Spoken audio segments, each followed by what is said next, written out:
Lately, I've been doing a series in my film breakdown where I'm breaking down how do players operate out of the corner.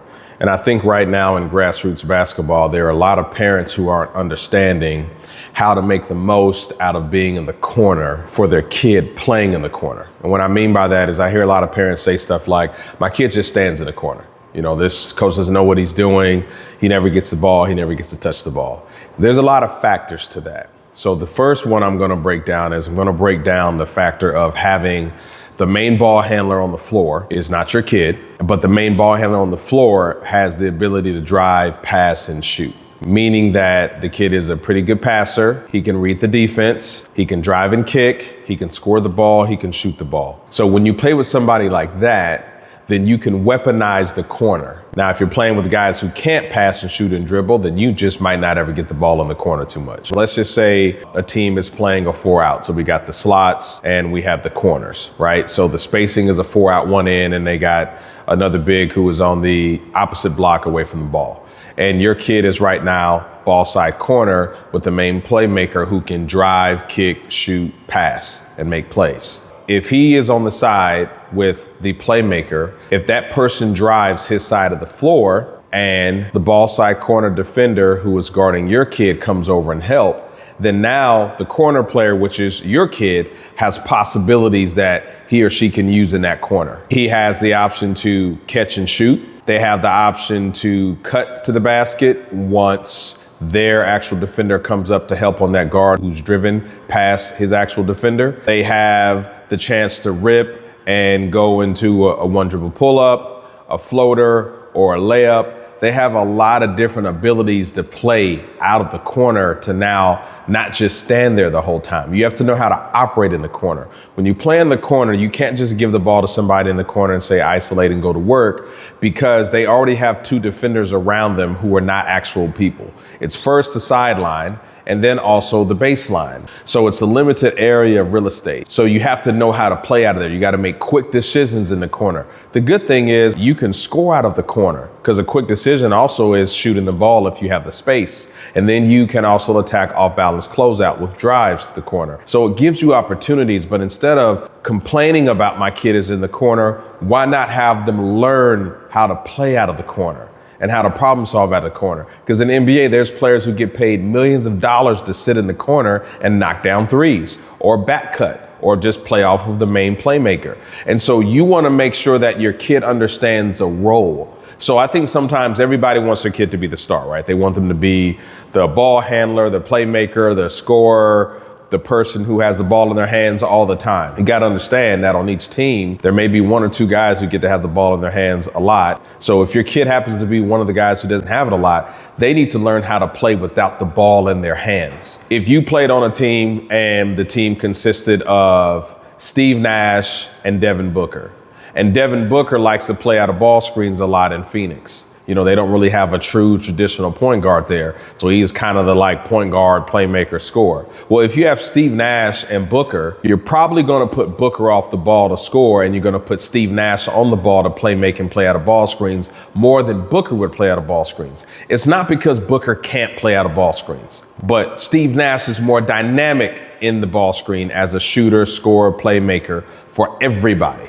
Booker can make the passes and get you 6-7 assists, right? But he's coming off and he's going to score. But Steve Nash is going to score, play, make, get everybody involved, find open shots, read the defense, manipulate the defense on a regular basis to where everybody has a chance to eat and still be able to get Book the ball enough to where Book is like the number one scoring option. And Book has the skill set to play on the ball as a playmaker and play off the ball as a scorer. He can still get 27 points a game being off the ball, as well as getting 27 points a game being on the ball. So if your game can translate, why have Booker play in a gang of ball screens throughout the game when you can have Steve Nash playing a gang of ball screens throughout the game?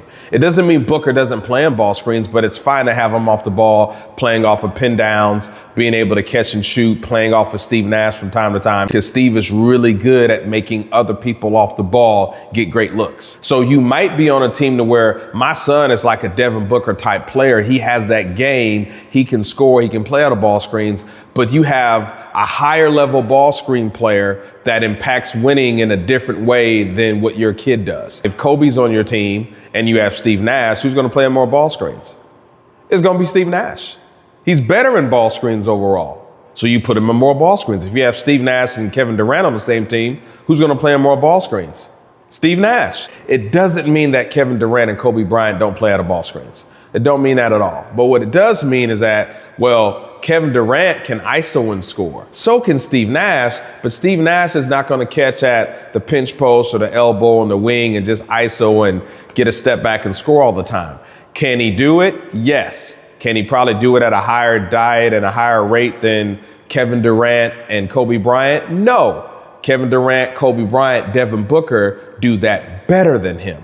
So you utilize the strength. So like, for example, like if your son can play the game and he's really good and someone does something better when it's coming to attacking downhill and playmaking, then let him play off the ball and learn that role.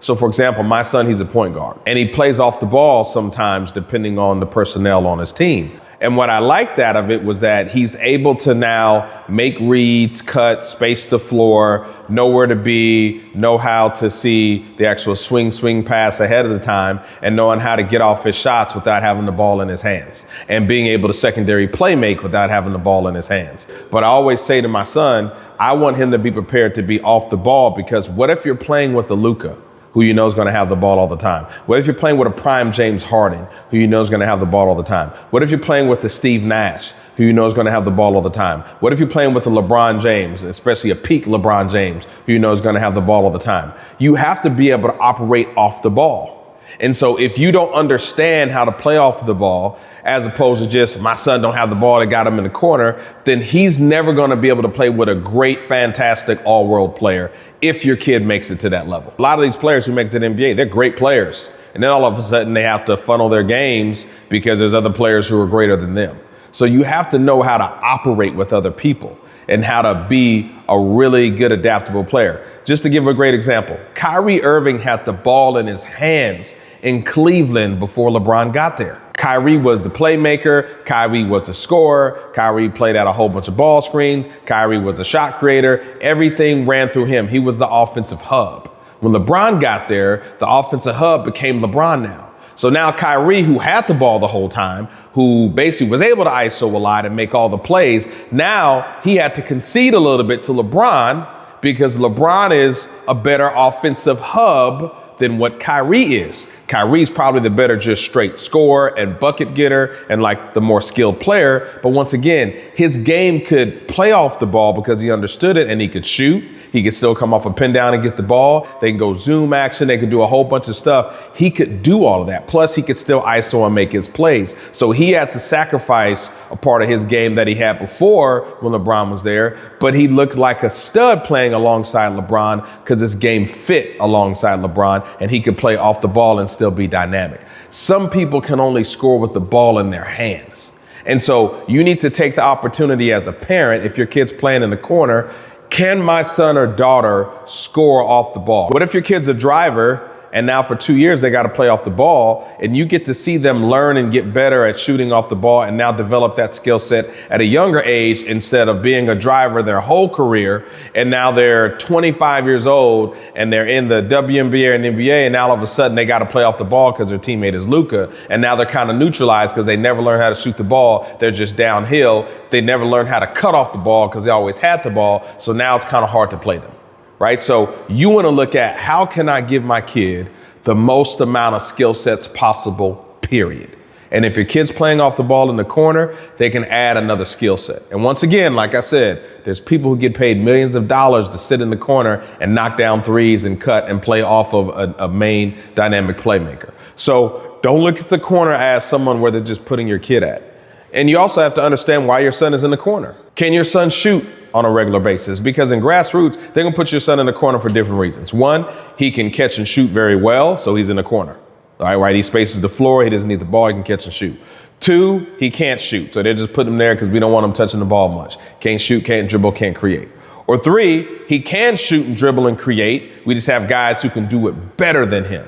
So this is the Corner Boy series, understanding how to be a great corner boy, sitting in the corner, waiting to play off of people. That's a gift. You have to understand that. People get paid millions of dollars to do that. Rui Hachimura gets paid millions of dollars to play in the corner and play off of people. Like, if you know how to play off of somebody, then you're good. KCP, millions of dollars playing off of people in the corner. If you know how to do it, you'll be fine. Danny Green, millions of dollars playing off of people in the corner. Kyle Korver, millions of dollars playing off of people in the corner. Period. Like, you have to understand how you're going to make your money and how you can learn a new craft or a trade. So that way your kid is not only one trick pony, they only know how to play with the ball in their hands. And that's the only thing that they know, then they're going to struggle when they have to be off the ball if they don't have the skill sets that can do different things.